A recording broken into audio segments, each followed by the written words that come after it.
Dili ba mapailubon man ang Ginoo? Dili daw mo silot ang Ginoo kay mapailubon ang Ginoo.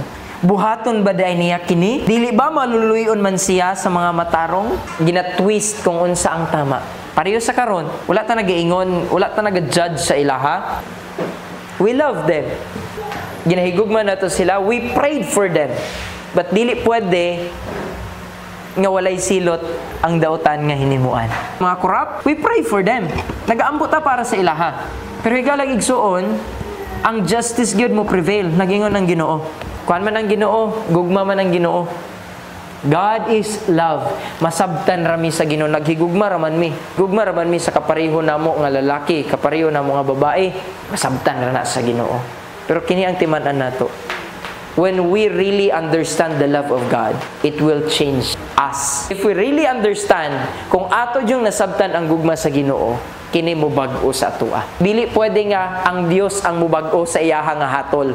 Kita ang mubag-o sa ato nga kaugalingon. Dili ang Dios ang mubag-o sa iyang hatol. Nga tungod kay iyaha kang gihigugma, dili na kaniya panisan. No. Klaro og tataw ang balaan kasulatan higalag igsuon.